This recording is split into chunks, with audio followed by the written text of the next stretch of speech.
Hi guys, and happy 2022. My diary is next to a magazine from the 80s for the Atari computers, and I was thinking I could make a video to show how it was back in the day when there was no internet, far before the 2022, back in the 80s, when the computer enthusiasts and all the hobbyists around the globe have been waiting for every once in a month to get their hands on the new issue of some magazine. The Atari User, Sinclair User, Amstrad User, whatever, and some special other magazines full of listings and programs that you should type in order to get something to work with your computer, and your computer was on the desk, needless to say, without any connectivity whatsoever, no internet, nothing. So what you could do was what the computer could do standing alone. And today it sounds like a nightmare, but that's how it was back then.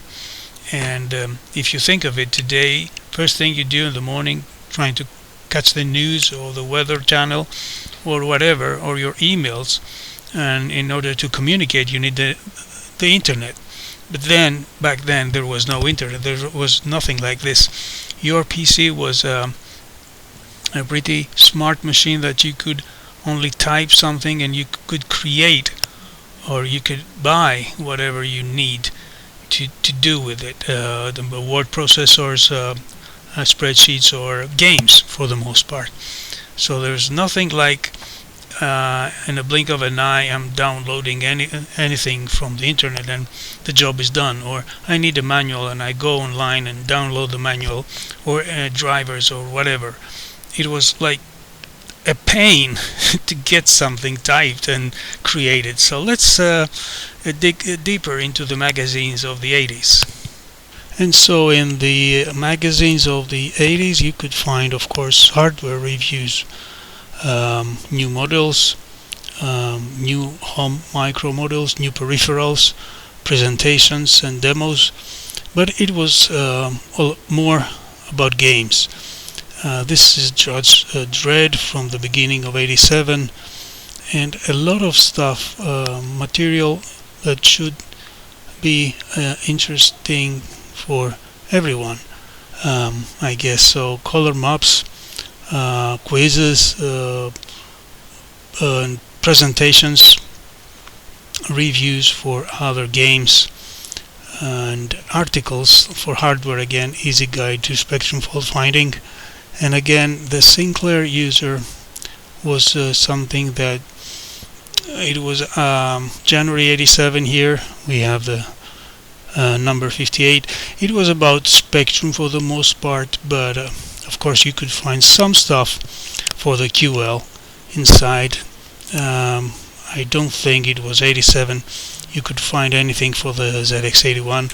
Oh, here is the big two-pager advertisement for the Spectrum Plus 2, and it was '87. And if you think of it, it was the time that this machine came out, launched by Amstrad, because the Sinclair whole enterprise has been acquired back in '86. So moving on, we can find peripherals like a disk controller here. You can find other hardware reviews for the Plus 2, some advertisement over here for the QL. So the first part of this magazine was about hardware reviews and presentations, and of course advertisements of any kind. And here we have the clear contents. No, it's not the contents, it's the top 20 of the games. Wow. Paperboy back in January '87 was number 1, and other Light Force, I can see some other titles up to number 20. So now this is somehow interesting, and this was essential. this was very interesting. I mean, for everybody, like who doesn't like games? Who didn't? Still, hottest climbers.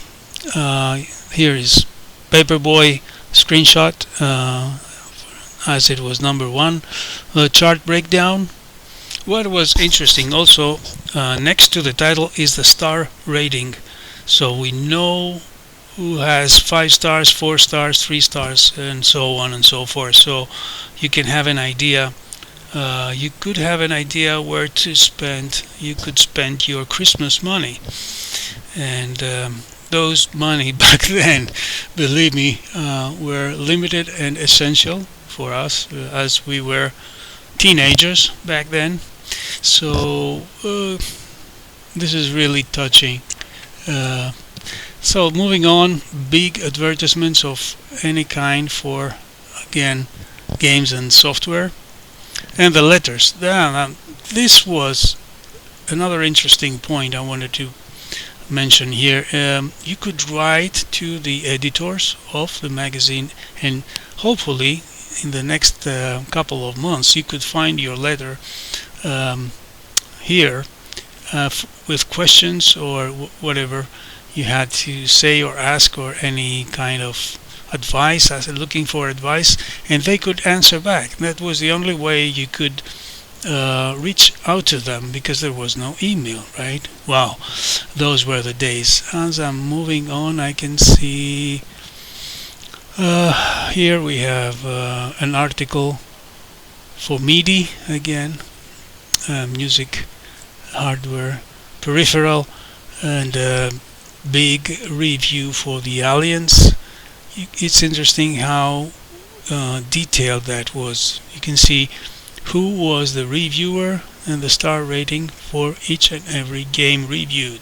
On the other hand, if you just wanted to look up for what you really wanted in peace and quiet, away from colorful graphics and reviews and presentations that make you dizzy, there were lists to look up for the titles that you're interested in, and the prices straight, like this one, and you can take your pick.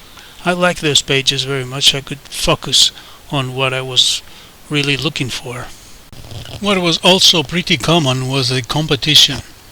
It was something that the readers should go through some challenge or some puzzle, and then you can put your personal details into this coupon, send a coupon with, again, regular mail, not email, and you could have a chance of winning and getting a software, cassette, floppy, whatever, a game. It was pretty common. So every now and then they were coming up with some new competition, some new puzzle or riddle you could solve and win the game of the month or whatever. And again, big advertisements, huge spaces for the games. That was what was 99% all about in the 80s. So you can see here Doral, Turbo Esprit, Saboteur, Critical Mass was one of my favorites, and of course Thanatos, the latest release, January 87. Now let's take a look and see how the Amstrad issue looks like. Christmas 85 special issue and special price. It was because there was right here where this guy says surprise, surprise, was a tape on top of that, a real tape with what they call mega gift, side 1, the Kung Fu program, and number 1 on side 2. So it was a Christmas gift, and I got this issue just because of this tape when I was a kid, and I have this magazine ever since. So Action Christmas 85, the Amstrad Action magazine. Some words about the expansion of RAM. If someone is interested, could turn the 4642 128K of RAM, specials, action regulars, some decent contents here. And the very first pages again is the letters, what they call reaction. You could write a letter and to the editors, and they could reply within a month or next month. And sometimes they cannot they wouldn't reply at all. Anyways, a few words about both games. The all action cover cassette was a great gift for kids, for us back then, around Christmas time. Little instructions how to load the tape, and some hardware review for printer. Again, big advertisements for what else? Games. And what else is here? And what they called, I think I skipped some pages, is what they call the serious software section, where you could find advertisements and reviews and a few words about the word processors and other whatever was back then considered as business software or serious software, not games. Professional software like this word processor, but of course right somewhere here in the middle, games again. And moving on to the next serious software, Odd Job, never heard of it. Looks like spreadsheet to me. The Utopia by Ardnor Limited, never heard of it either. And Supercalc, yeah, I knew this one. Supercalc 2 for 6128. Spreadsheet solution again. Programmer's Toolbox. Wow, never heard of it. And this Pride Utilities Odd Job is what? Toolkit? Yeah, it's a toolkit. Well, never had one of those. Task Spell, I knew that. Spell Checker for the CPC series. Yes, that is also part of the series software. Articles here and reviews and presentations. And then hands-on your keyboards, gentlemen. Design your own graphics. A great type-in utility to allow you super fast creating your own graphics. Listings over listings over listings, but you could define your UDG or user-defined graphics easily. So that was useful. Imagine you could have this typed and you could create your own graphics, something that you can do today within seconds. And yet another game here. Now let's take a look at the Atari User. That was one of my favorites because you could find articles and constructions, hardware constructions, to implement your own gadgets. And I think it was, yeah, right here, the second part of the contents, page 12, gadgets. You could actually make your own PCBs, you could make your own little constructions to work along with your computer, your Atari computer, and that was somehow interesting. One of the ideas that I have tried to build myself for my Commodore 64 was also something that was very popular for the Ataris, and that was to take control of your joystick port, and then you can build circuits around the port, and then by using little pieces of software, a few lines of code in BASIC, you could control the port, and you could attach thermometer, light sensors, or doorbells or alarms of some sort of. There has always been some dedicated part of the article for Jack Tramiel Atari's founder and boss back then. New releases for products, at least a few words like announcement for new products, or extended reviews. Some pages dedicated to the Atari ST, of course. And here is my favorite part. Your Atari could control devices, and in this issue we could find a talking head, a talking joystick, a talking whatever, something that can be triggered when you whistle or talk on the microphone, and then you can do whatever. The sky's the limit. You can trigger your fire button on the joystick, or you could have a graphic smiling whenever you talk, or some kind of replying back, whatever. Sound activated switch they call it, and it's only limited by imagination. You can talk and you can define the reaction on the screen the way you wish. A lot of little reviews, but juicy reviews for the Atari games. Adventuring is another section. I/O channels is another section, so you can see how solid the contents of the Atari users have been. I like this issue and the contents, the way this magazine was really structured. So compilers, Atari ST user communications, latest software evaluated for the ST. That is another part of the magazine dedicated to the ST machines. Very nice. Those were the days.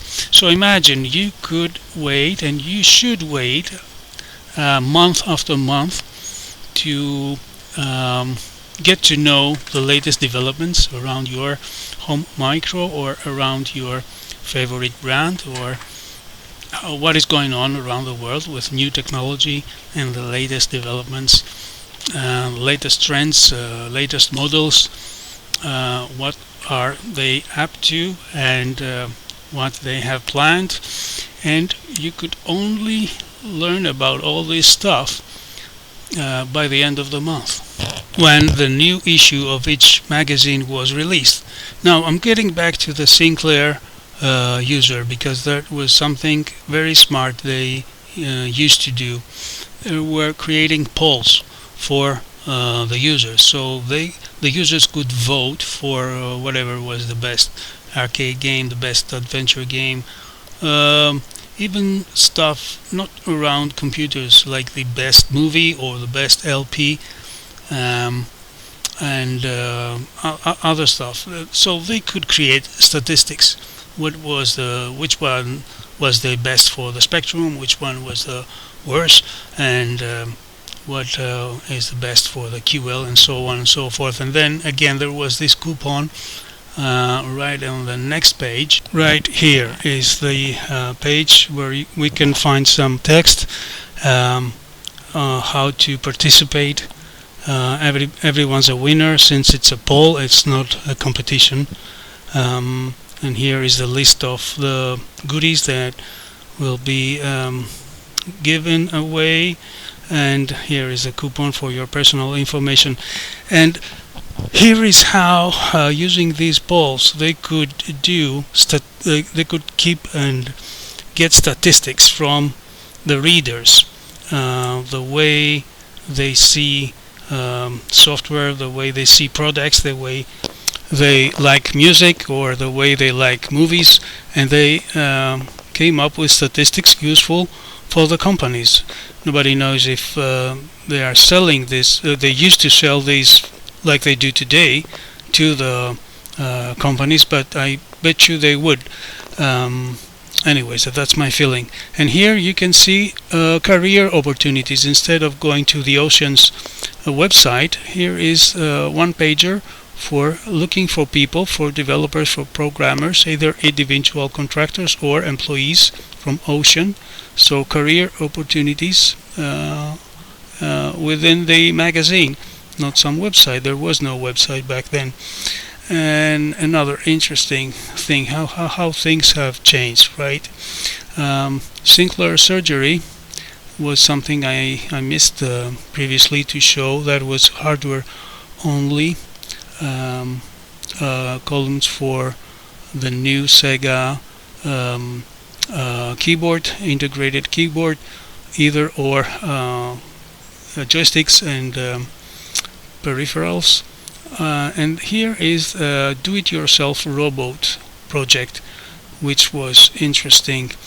A circuit on a couple of wheels, a motor, and some basic program to control your robot and move it around, connected to what else? There was only one connector, the expansion bus on the Spectrum, on the back of the Spectrum. So that was very interesting project.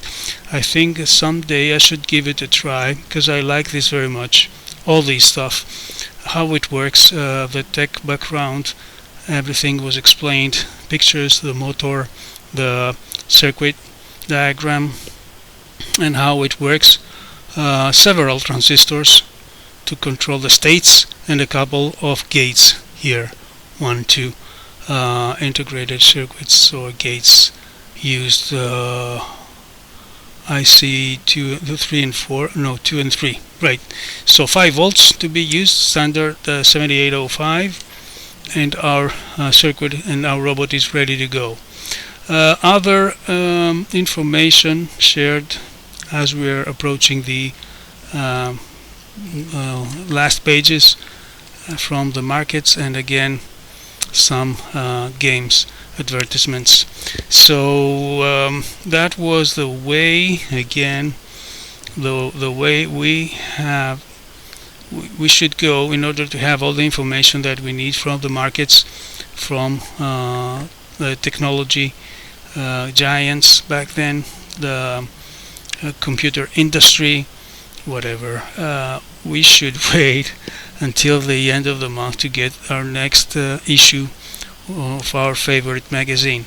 That was really something. Now I know it's hard to imagine that, especially for the millennials and all the generations ahead, till nowadays.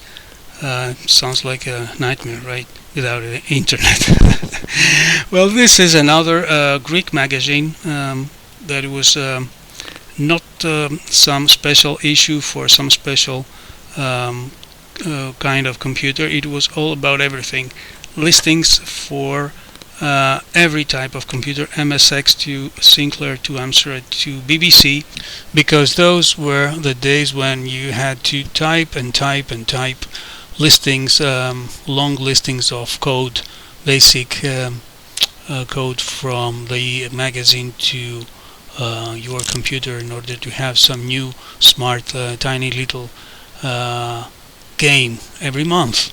And that was the way to experiment, and the way you could learn how to build your own program. Then this is a Greek magazine, February 88. It's kind of a fresh one. Listings included, and also PC and compatibles trainings, arcade game how-tos and all that. Have another December 86 Atari User here. Those were my favorites. I have another one here, and some other little magazines from Greece, again with listings only. So there was no hardware review, no articles, nothing inside here. Some dedicated issues with listings only for all kinds of popular computers back then. So you can imagine games and applications by users sent to the editors, and then for the rest of the users available on the next issue. So it was kind of amateur programming, but free listings for everyone. So this was a step back in time, a trip back in time. Thank you for keeping me company into this again, and I'm going to call it a wrap here. You got the idea, especially those of you grew up with the internet, having the internet as granted, but it wasn't the case for us back in the 70s, the 80s, and for the most part the 90s.